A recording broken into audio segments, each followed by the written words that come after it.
আসসালামু আলাইকুম।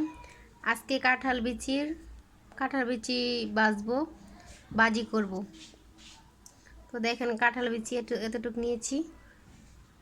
এখন আমি ভাপ দিব কাঁঠাল বিচিটা। প্রথম আমার ভাপটা হয়ে গেছে, এখন নামাই ফেলাবো ফ্রাই প্যান।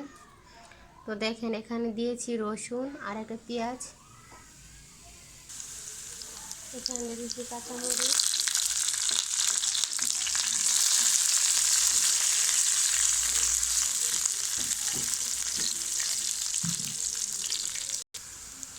তারপরে দেবো কালা জিরা,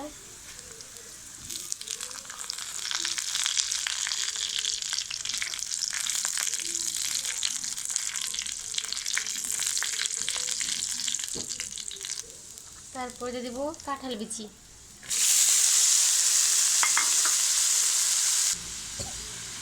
তারপরে দিয়েছি হলুদ, সামান্য একটু হলুদ, লবণ দিয়েছি আগে, এখন সামান্য একটু দিলে হবে।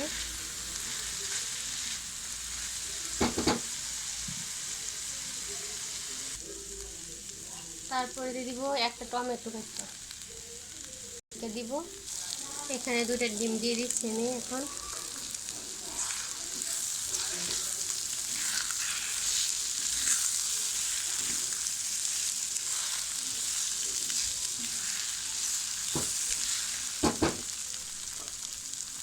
আমার হয়ে গেছে, এখন নামাই ফেলাবো। এখন আমার রান্না হয়ে গেছে। তো দেখেন বাজিটা কত সুন্দর, খাইতেও কিন্তু মজা আসছে, অনেক মজা খাইতে। তারপরে ভিডিওটা দেখে অবশ্যই একটা লাইক দিন।